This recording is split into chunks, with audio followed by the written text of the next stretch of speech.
Hello, everybody. It's Dave Crawford, Director of Training Development for CASAC Trinity. Today's training topic, boundaries, transference, and countertransference.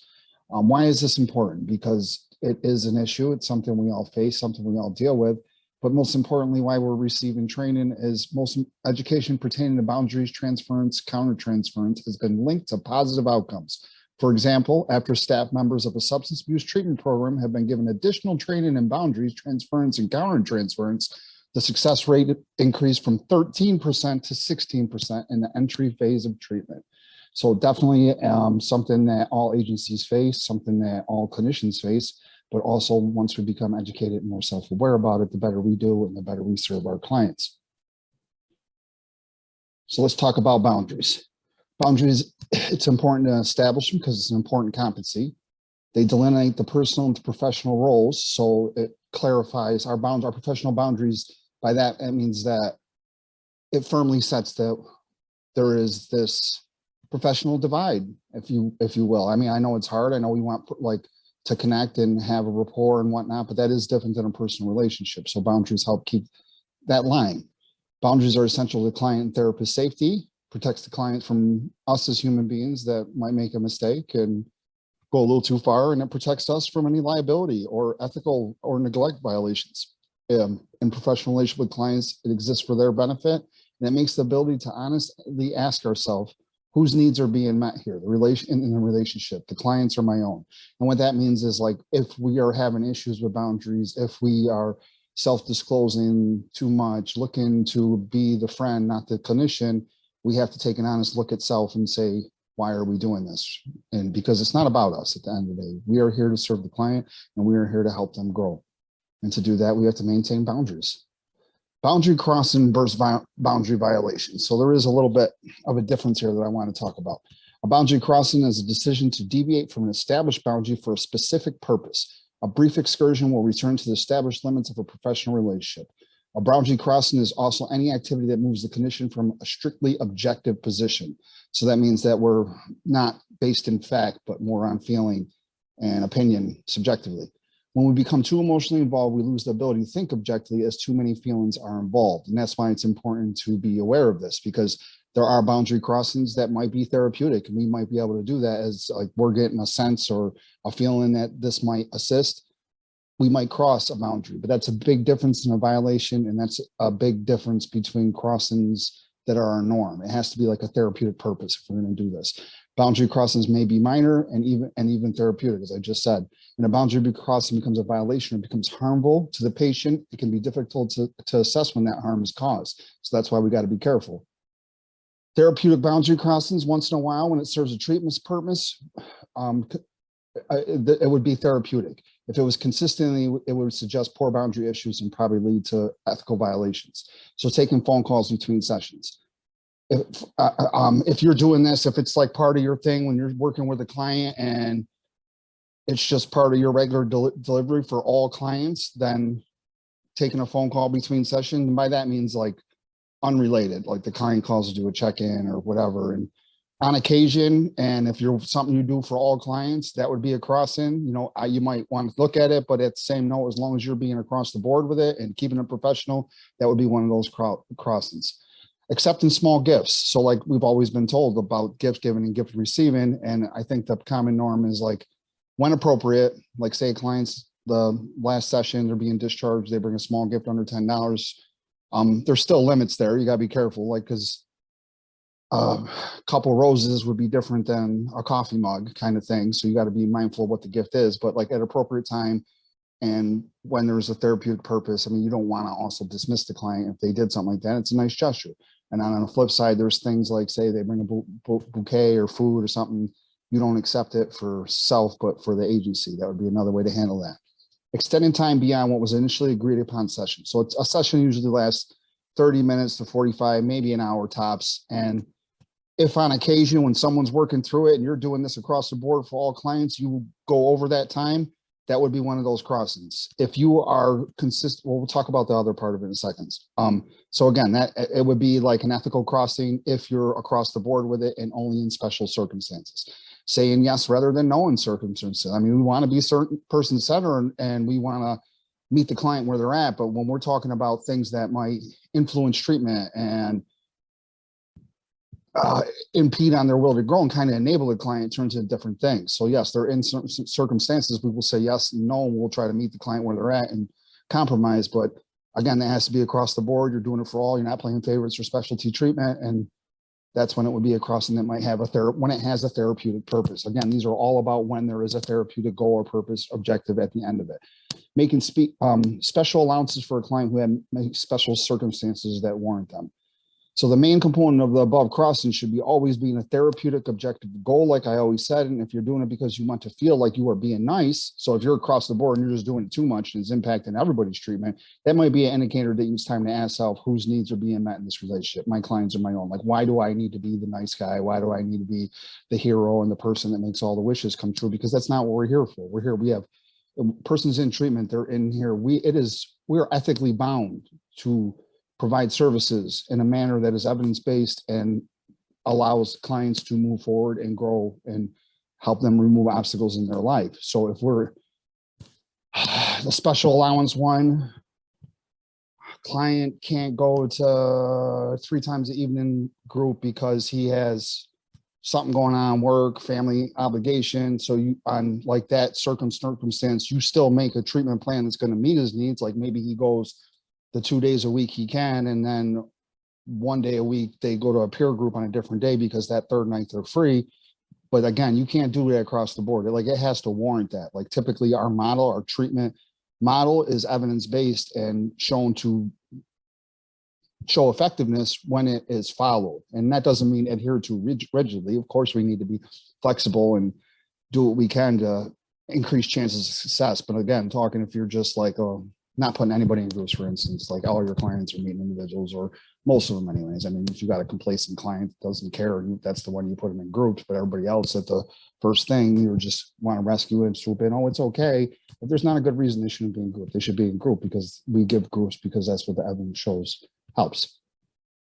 Non-therapeutic boundary crossings. So once would be like a non-therapeutic crossing, and it could just be a mistake. It could be due to a momentary lapse of judgment. That's not something we're going to beat ourselves up on. We might want to seek supervision around it, look at self, why did I do that?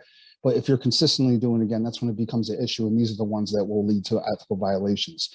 If you're doing it in regular practice, it's an indicator to time self whose needs are being met here in this relationship, my clients or my own. Like, why am I rooted in this? Why do I deliver services this way, and maybe rationalize that I'm just building rapport, because that's not what you're doing. You're enabling. If you're like violate these things, you're positively reinforcing negative behaviors.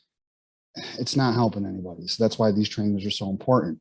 So we'll get back to gifts given. So small gifts given, in all cases, we should not be giving gifts to our clients. There's no reason, no, if we're bringing a gift, that suggests a personal relationship.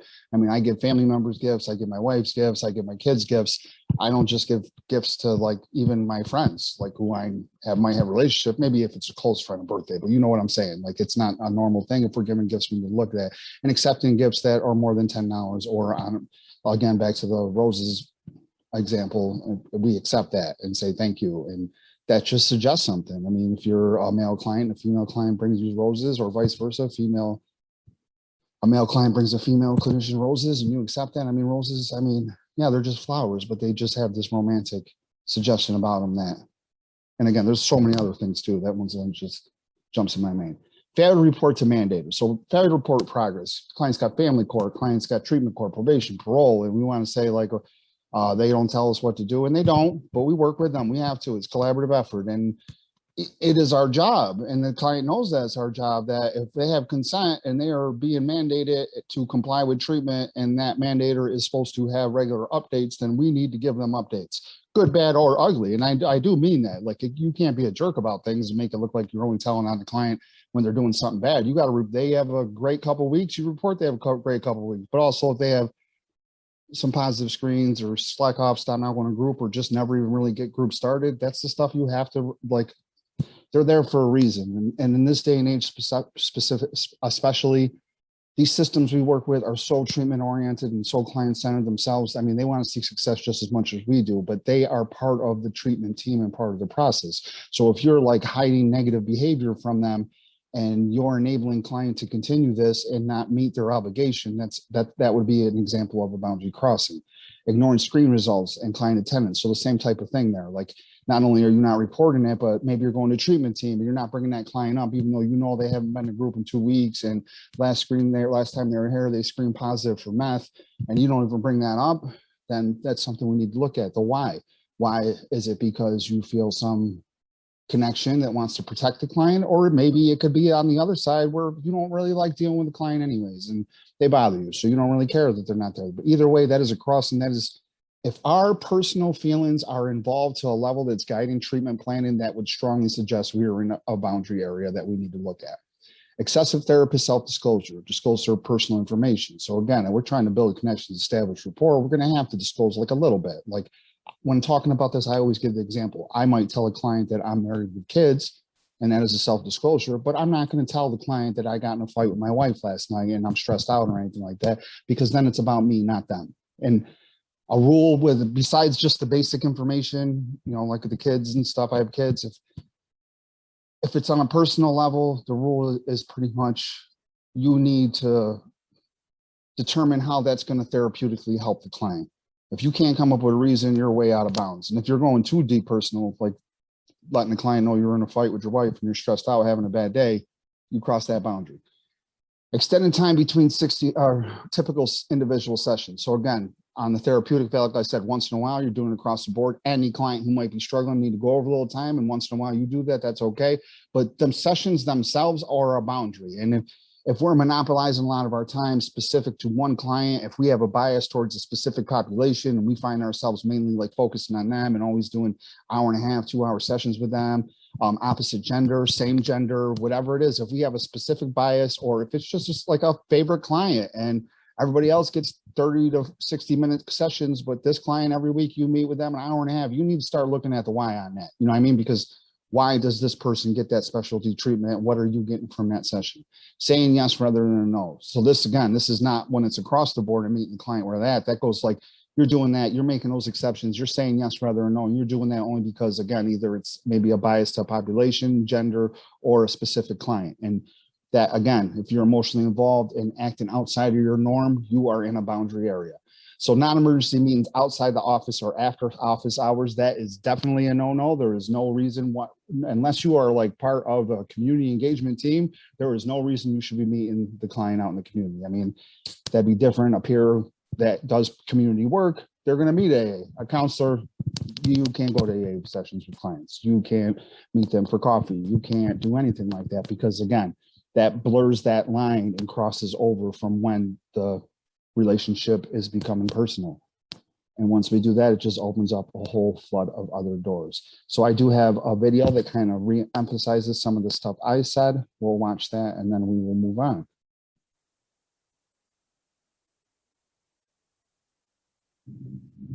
This topic is on dual relationships. Again, in the beginning of this is the ethical standards, and you can read that on your own. You don't need me to read those to you. Why did I pick this as a hot topic? So I did a lot of research, and this is actually one of the most common ethical violations that therapists are sanctioned for. You know, the first one is not taking all your CEU courses, but the second is dual relationships, and the third is unprofessional conduct. And I have more on that, but most of the dual relationships, the most common ethical complaints are actually sexual misconduct with adult clients. And number 5 is with minor clients, and then non-sexual dual relationships. So how are we dealing with boundaries? We're going to talk a lot about crossing and violating them, or, you know, we can also avoid boundaries. So what are some of our most common boundaries? So touch, you know, could be hugging or any kind of touch in session. Our time, you know, how we manage our time, whether we run over sessions time a lot. Self-disclosure, including disclosing information on political beliefs, religious beliefs, sexual orientation, or giving out personal phone number or home address. And again, I'm going to talk about crossings versus violation because, I know people will say to me, well, of course I would, disclose my sexual orientation. And that, for the most part, is going to be okay. Location, seeing patients outside of the office or at social events, and accepting and or giving gifts. So we're going to talk about crossings versus violations. What are some of the differences? Crossings are pretty much usually more ambiguous, while violations are fairly clear-cut. Crossings may mean your actions differ for a standard agency norm, when violations may harm the client, and generally the harm aspect is what makes something a violation. Crossings can be dependent on your relationship with the client, your cultural background, their cultural background, and crossings may be helpful to a client while violations never are. And again, that's when I use the example of disclosing your sexual orientation to a client. That's something that can often be helpful to a client. Some examples of boundary violations: any sexual contact with a client, any verbal or emotional aggression or abuse, financial transactions such as borrowing or lending money, any physical aggression, violating confidentiality, and any other sort of dual relationship. So what are you thinking about when you're thinking about, crossing a boundary and considering it? So your motivation for action. I think, walking through this and thinking about hugging a client is a great example. So what motivates you to think about hugging your client? How do you think that action will be perceived by the client? Because I've seen in my own practice that oftentimes things I say have been perceived differently than I intended from a client. Are there any cultural implications? Are the actions consistent with your theoretical orientation? Obviously, a lot of orientations would say no to hugging, and some would say it's okay. Is it consistent with many or what most therapists might do? And do you need to consult with somebody to make a decision? And if you do consult with somebody, you need to document that. What are some types of dual relationships that we could potentially engage with in the client? So a social one, and this could be a relationship where there's a friendship, and that could be in person or online. So that's where the social media stuff comes in, as far as not, being friends with clients on Facebook or any other social media platform. A professional dual relationship. So when there's some sort of business relationship between the client and therapist, it could be a clinical supervisory one or an entirely different business. A sexual relationship that's pretty obvious, and financial, any sort of borrowing and lending, or other exchanges of money other than paying the fee. This is one of the reasons that CAMFT recommends not letting clients accumulate balances, as they feel like it can tip into a financial lending relationship. And community. And this is one that's common and harder to navigate. So you and the client both live in a small community, and your lives might intersect at the kids' school or the place of worship or an AA meeting or an LGBT event. And those things, you just need to negotiate the spaces and document that you did so. Are all dual relationships unethical? No, they're not. I mean, it's complicated. Again, as I use the example with community, sometimes it's unavoidable. And, you just, again, have to negotiate the different spaces and how you're going to do that in a, professional manner. And have the discussions with the client. Don't just ignore the issue. Which ones are unethical? Any relationship that could cause harm to a client is considered unethical. So sexual client with a client or former client, or even in some ethics standards, people related to the client. Most ethics codes say that there's a 2-year limit, but proof of the burden of no harm for the former client is on you. So even if it's beyond 2 years, the proof of the burden that you're not harming the former client is still on you. So, 2 years is in the ethics codes, but I think most professionals advise just never doing it. engaging in any sort of business relationship with a client, a close personal relationship, such as going on vacation together, borrowing money from a client. And in most circumstances, most boards are going to find the relationship is unethical. Although I do have an interesting example from the Board of Behavioral Sciences where they found a relationship unethical, but it went to an administrative law judge and they found it wasn't.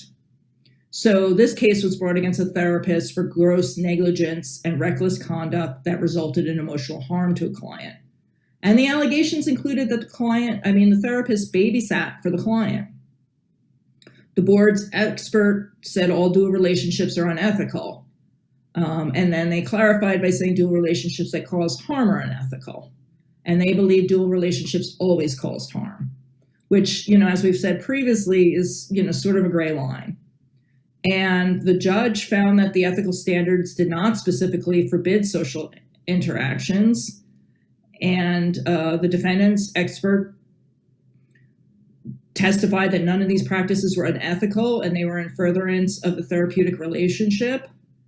And the judge ruled with the therapists on the therapist's half. It found that they were a compassionate, caring individual and there was no actual intent to harm the patient.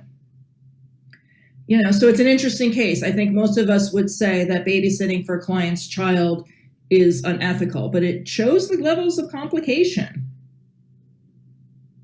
So I reviewed many of the BBS complaints using the Therapist magazine from 2009 to 2019. I reviewed 3 issues a year, randomly chosen, and only 9 of those issues were there no dual relationship issues. There was a total of 56 that I found. In 5 of those cases, sexual boundaries were crossed with an intern or supervisee. In 25 cases, there was sex with a patient or former patient. Some of those cases were criminal, such as sex with a minor patient. 8 of those cases, interestingly enough, were seen in couples therapy. I just found that interesting. And in 14 of those cases, there was other types of dual relationships, which is one of the reasons I'm doing this, because we think commonly of dual relationships as being sexual, and most of us understand that that's not okay. But in these dual relationship complaints, there was financial exploitation, 2 cases of therapists becoming power of attorneys for clients, an inappropriate relationship with minor clients that ended up with the therapist as a foster parent, letting a client stay at one's home or attending kids' games, having a mother-daughter dynamic, a therapist asking for donations for the kids' school, trying to influence patients' politics, have them use the job to help therapists, and having discussions about the therapist's sex life, beginning a social relationship very soon after therapy ended, and a business relationship also very soon, going to social events together, influencing the client to attend spiritual events when the therapist got compensated, self-disclosure about sex life and inconsistent practice and disclosure about fees, giving gifts and cards that say I love you, and attending the same AA meeting, and again, attending the same 12-step meeting without addressing the conflict. So that's one of the spaces where, again, you have to address the conflict. And in another case, a client started a cloud doc sharing their thoughts. The therapist responded with their own thoughts and poems, and then later asked to be compensated. And they were also very overly disclosing. So what did I learn from reading all of those complaints? Sexual boundaries were crossed after a whole bunch of boundaries were crossed first. It often started with hugging, a lot of self-disclosure, and then social interactions, and then sex. For the most part, therapists understand it's wrong to sleep with the clients, and both clients and former clients. And, one therapist did so after giving out the pamphlet, Psychotherapy Never Includes Sex, but did it anyway. Many times the therapist has their own issues going on, such as their own substance abuse or crises. It's really important to check in with yourself and another colleague if you are thinking about crossing a boundary. If you're reluctant to consult, that means it's a huge red flag. Talking about your own relationship or sex life with a client almost always leads to trouble, If you are considering this, please consult with a colleague. If you have a conflict with a client, such as a 12-step meeting, it must be discussed with them and then dealt with. And it is your responsibility to do that and document it. And terminating a therapy relationship to start a sexual relationship is both abandonment and a dual relationship. So what are some red flags that indicate you might be crossing or close to crossing a boundary? You're really looking forward to spending time with a client, or you instigate contact outside of session, phone, text, email. You seek to spend time with them outside of session. You start disclosing many details about your own life, particularly relationship or financial issues. You're not consistently holding boundaries with a client, such as late cancellation, running sessions over time. Again, that's one of those things where, you can always cross it sometimes, but if you're consistently doing it, you need to look at why. You're taking credit for all the client's progress. You don't want to terminate with a client when it's clinically indicated. You're attempting to influence a client's personal views on religion or politics, and you have a resistance to discussing any red flags. So again, there's a bunch of references in the packet, a bunch of other articles I encourage you to take a look at. And I hope that this video and handout on dual relationships gives you an idea of how to make decisions on crossings and a better understanding. All right, that's it in a nutshell. And again, pretty much reiterate a lot of what I said, and also made me think about, I should have clarified as well. So these crossings alone could either be a mistake or a lapse in judgment, or they could have a therapeutic value.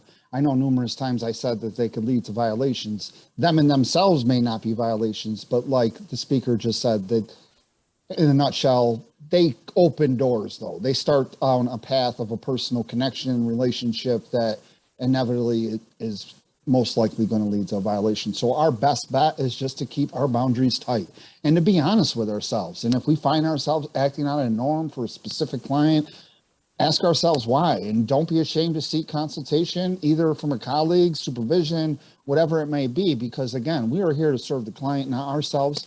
And I would argue, even anytime you start giving a impression that a personal relationship on that level exists, it does have the potential to cause harm. I mean, even go back to the example of reporting, you're always acting like the client's best friend, and then push comes to shove and you have to do your monthly reporting. Your supervisor's really on it and paying attention that week or month, and knows that your report doesn't necessarily match what's going on, so challenge you to put an accurate one in. Then the client's going to take it real personal and get made real upset, because like, why would you do that to them? You're doing it because it's your job to do it, first off. So you need to establish that from the door. And when you do that, you don't risk that, landslide, cliff, whatever you might call it. You just don't even open that door, and then you don't have that problem. Boundaries violations. A clinician's duty is to know well his or her personal and professional identities and be aware of the distinction between the two, and preserve this distinction in therapeutic framework.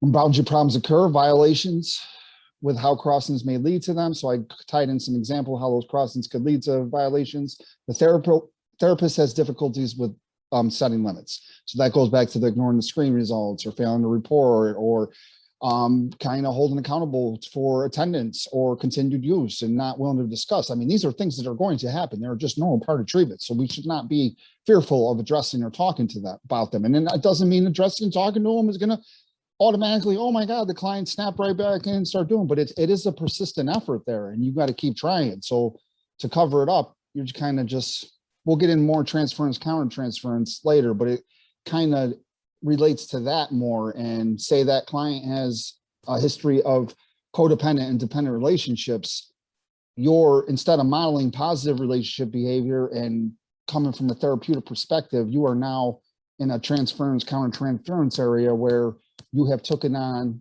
kind of the role that has been projected to you of the chief enabler, and you were like feeding that dependent behavior and being codependent.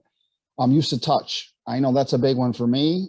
There's a handful of times, like I think I just give off a strong boundary there because I am not touching a client. There's been a handful of times that a client has hugged me. I do not like it. I stiffen right up. I mean, it's a hard thing. It's discharge. I worked embedded programs.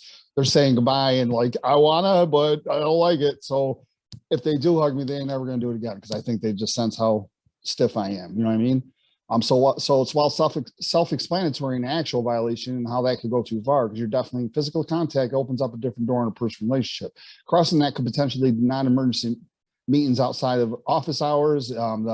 Because of that, like they want to meet, let's go for coffee because you're my buddy, and you know we hug and shake hands and laugh it up, and the gifts might increase. And then also too, that one would be like even the speaker mentioned that the touch one can often lead to. It opens the door to more intimate things that could also lead to sexual misconduct. I mean, we are humans too, and we can pretend that we're not, but we are. And sometimes we can't help who we're attracted to. So the trick would be just to not open up or put yourself in a position where you could connect to a person on that level. Caretaking or rescuing, that's a big one we see. I think we all know what it looks like, saying yes rather than no to clients, making special allowances for them. And again, there's times that we're going to be certain person-centered and flexible, and there's times that there's a therapeutic value. We're talking about just the kind of running rampant, you're covering up and making excuses during team and not reporting progress to the mandator kind of thing, and sticking up for even like your supervisor asks, what's going on with this client? He hasn't been a good 2 weeks. And your response is, well, he was doing great before that, or I know he's trying, and you know, then it's something we got to look at. They haven't been here in 2 weeks. It is what it is. There's really not an excuse. It doesn't mean that the supervisor or anybody in treatment expects you to like get them in there next door. Just kind of know what interventions are you thinking of or doing at that time to therapeutically meet that client where he's at.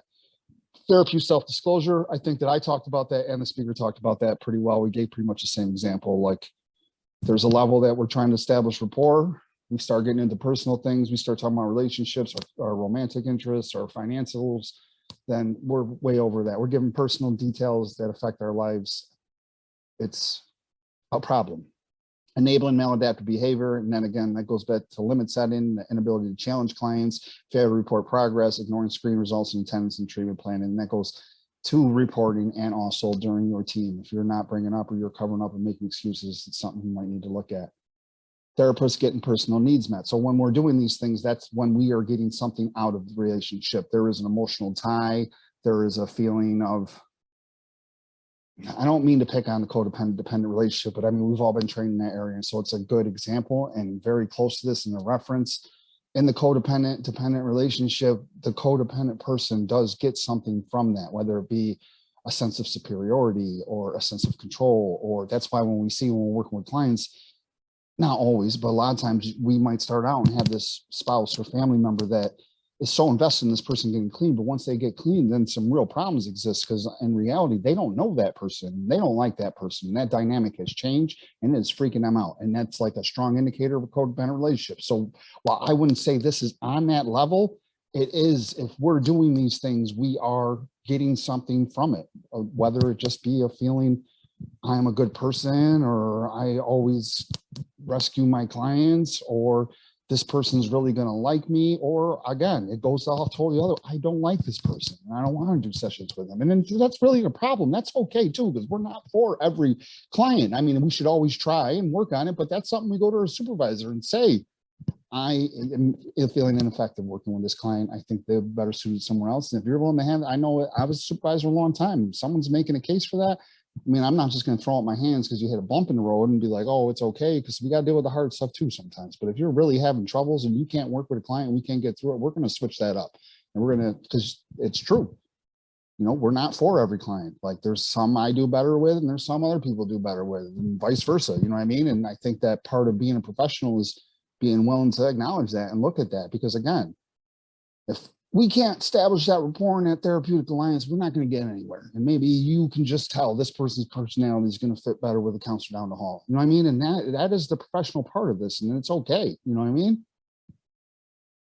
Limit setting, inability to set limits or think objectively due to level of personal involvement. We already touched about that a little bit. The touch, this is the things that go into the therapist getting some needs met. Caretaking is not counseling. Therapeutic relation becomes from transference, countertransference. I just talked about that a little bit, where we're kind of, that role of chief enabler is projected on to us, and the countertransference comes in because we kind of act accordingly. You know what I mean? And too much therapist self-disclosure. Clear and automatic violations. The video spoke about this a little bit. Exploitive relationships. So that's like something we're taking advantage of the client. Multiple or non-sexual dual relationships.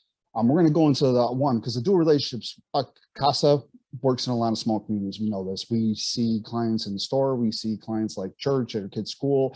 I've seen clients at school events. You know what I'm saying? So there is this element that just can't be avoidable. The problem comes is when we encourage it and go down the road further. So that's like, if we're working with a client, maybe we never met them before, but then all of a sudden, now that we know their face, we see them at a school event. Hey, how you doing? You know, we can't talk. They got to talk to us. I hope everybody knows that rule too. We cannot initiate. That's a HIPAA thing. Cannot initiate conversation. They come to us, we can. And that's okay. You know, it's just a, hey, how you doing? If like client, next time we see them in a school event and they're asking if we want to go for coffee, it's time to have that conversation. Now coming in to treatment, and you know that client, I'm going to go on this a little further, so I'm not going to go too much, but that's a different thing. Unavoidable relationships unreported. So that goes into that too. So again, the video mentioned a gray area, seeing someone one time, hey, how you doing? That's not necessarily a reportable thing in a small community. Client asks for you to go for coffee and something that can impact the relationship, that needs to be reported to supervisor and documented. Unethical multiple relationships and definitely sexual misconduct.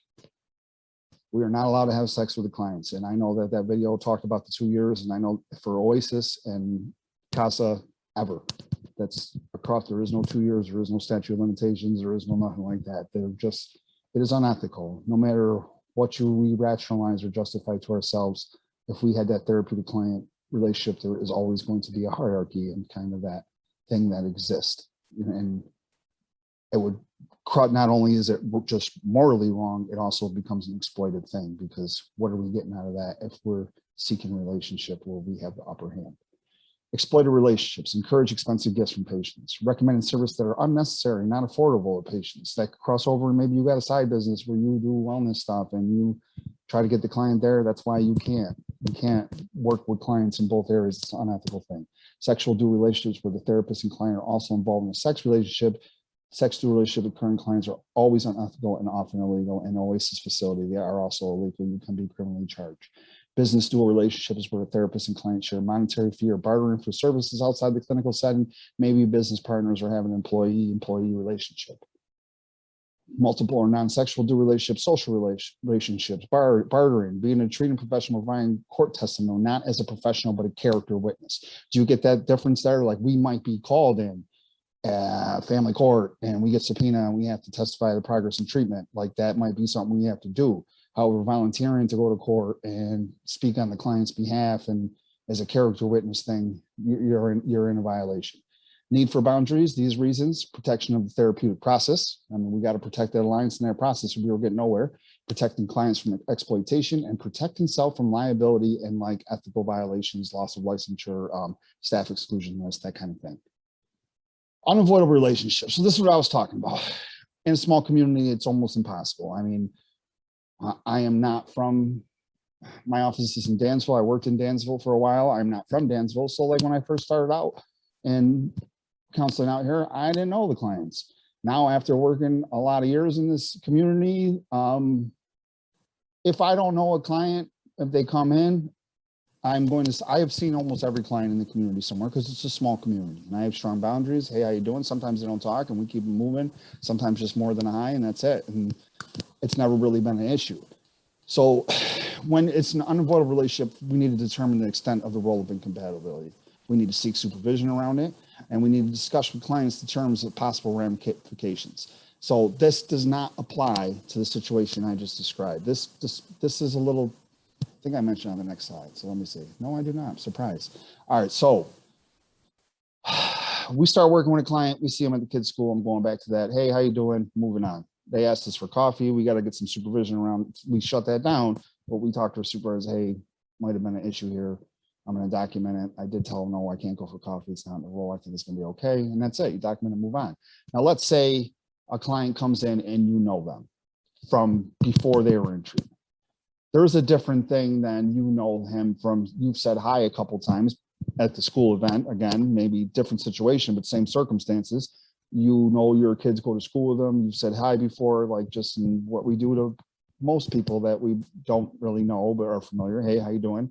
And then they come in. That is a lot different thing than your cousin's husband who celebrates holidays with you and you are close with your cousin. I mean, there's obvious levels, and that's like you're really close. That person comes into treatment and you know them like that, and they know you know them like that, and you don't report that to your supervisor and say that's a conflict of interest, you were out of bounds. And then there's a whole area between that. So maybe back to the one that you knew at the school, maybe one time after a school event, you did have coffee 3 years ago. That's it though, really don't know nothing about each other. On that level, that would be something you need to seek supervision around. If your supervisor says it's cool, because again, we work in a small community, so there is a little bit of gray area, just like the speaker said. However, you must then also discuss that with the client. You must say, is this going to be a problem? How do you feel about this? Are you, I know, so we kind of know each other a little bit. I know your kids go to Gainesville and play soccer with mine and just that, where is this going to be okay with you? If the client's comfortable and you're comfortable, then it's okay.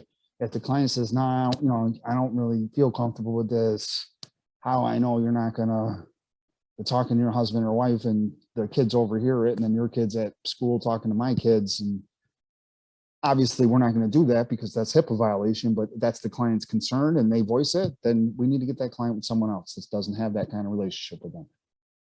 I hope that's clear. Unethical multiple relationships and sexual misconduct. They erode and distort the professional nature of the therapeutic relationship, which is secured with a reliable set of boundaries upon which both the therapist and the client depend on. It creates conflict of interest and compromises sound professional judgment. Once we're emotionally involved and can't think objectively, we have damaged that professional judgment.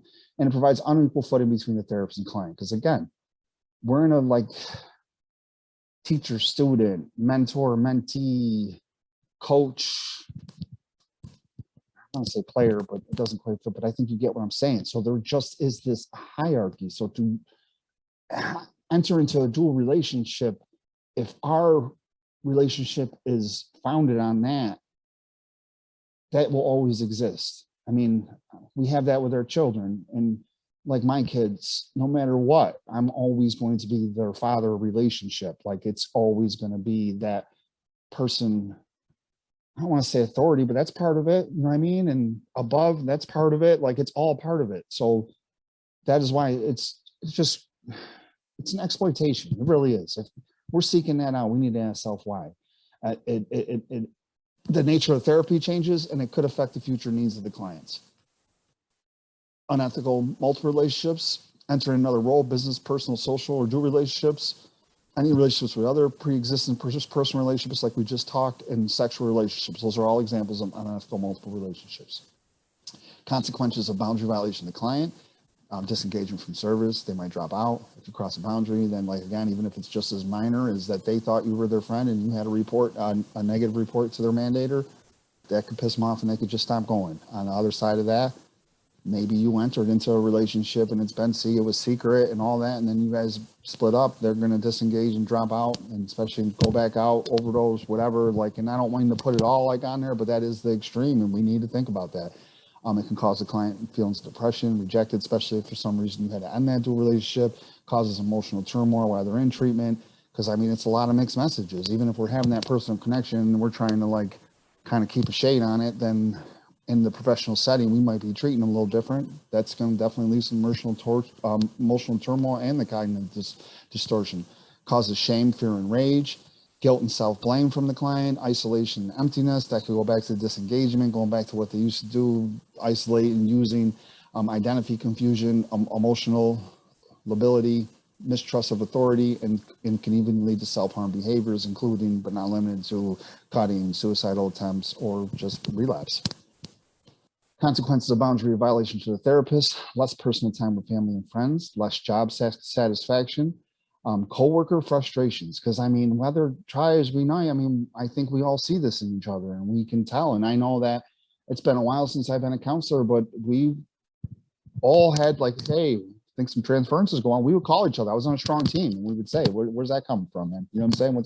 Where do you think's going there? So thankfully we were on a team that we could have those kind of discussions. Like, why are you upset that the client lied to you, that they didn't use when the positive screen came back? Or why are you upset that what's going on, that you're upset that they're not coming to groups? Like, we would kind of call each other and we would talk that out. But again, I know that's not always the case. So if you're not on a team like that, you at least need to find supervision or a colleague, someone you can talk about these kind of things, because we all see it in each other. It can lead to burnout and extreme, well, it's usually the cause of a burnout. Again, when we're not doing self-care and we're not wellness, that's why how that also goes to the job satisfaction, not spending time with family members, and burnout. And extreme consequences would be loss of job, loss of license, loss of professional identity, loss of peers, loss of professional relationship. And again, I went to college 6 years. I have spent lots of money on that and on my credentials and my trainings. And you enter in one of them ethical things, we're going to lose it. And we're going to be excluded from working in the field, and all that is for nothing. I mean, even it's not just the addiction field, it's human service. The Justice Center staff exclusion list is across the board, every human service, everything that we go to school and are passionate for when we start out here. Prevention of boundary crossings or violations. So education, that's what we're trying to do today. Self-awareness and self-monitoring, seek supervision when we need it. And that is largely on us. Like, we have to be honest with ourselves. You know, why am I responding to this person? Because they remind me of an ex with some personal characteristics. And I don't know why I cross into that. And that's when you talk to the supervisor. And I know me as a supervisor, if you're honest, like, I know it's an issue, and a good supervisor should. And if they are not, and they're making you feel some type of way, then go above them. I mean, thankfully at CASAC, we have a hierarchy and chain of command, and lots of people, lots of clinical experience. And if your supervisor is shaming, guilting you for even talking about it and tells you get back out there, then that's a problem. And we need to know that, and you need to take steps. But I'm hoping that's not the case, because we're all trained in this and we all know that it's a real thing. And I think that we've all experienced it on some level. I mean, I'm here talking today and I do feel I have strong boundaries, but you don't think that I've ever done something or made an exception that was so out of the norm I had to step back and ask myself where the hell that come from. And if I unpacked it, it was because either maybe this client is like we have favorites. We can't treat them like favorites, but we do. You know what I'm saying? Like, not treat them. I mean, we do have favorites. So maybe like I kind of broke my own rule, and or I try to be across the board. I gave something to one that might be a favorite, or maybe this person, a younger male, might remind me of one of my 20-year-olds. Maybe I'm coming a little harder at them because I'm bringing my own stuff into the relationship, you know. And then you just have to be honest with yourself. And even in that case, actually, when I was working inpatient, there was a 20-year-old, and if any of the inpatient crew are talking, you guys probably know who it was. But I caught myself, and I even said that, like, the kid just dead. My adolescence and one of my boys, and yeah, I kind of came at him with that father. It wasn't horrible, but definitely from like a parental view, and I had to step back, caught myself, talked about it with everybody, you know what I mean? Because obviously that I had to be mindful, but I could still interact with him after that. I was just very self-aware that I had that initial reaction with him. You know what I mean? Again, there's always levels and gray areas, but if I'm stuck in that and yelling at this kid, my finger going on, like I'm his dad, that's a problem. You know what I mean? And that's when it needs to be amended and work with someone else and not be near that client. That's okay. We're humans too. We have emotional response. I mean, it's hard what we do. I'll never negate that. Like, we work in a field where it's our job to establish a human connection so we can work with this person. But at the same note, we have to keep this wall around us where we can't let them in. And it's hard. It's a hard balance. I don't negate it, but it has to be done. And it takes practice. And again, education on it, self-awareness and supervision are just, and self-care. Because when we're feeling burnt out and we're not taking care of ourselves, then our guard kind of gets let down and we're not thinking our best rational self. So all that goes together.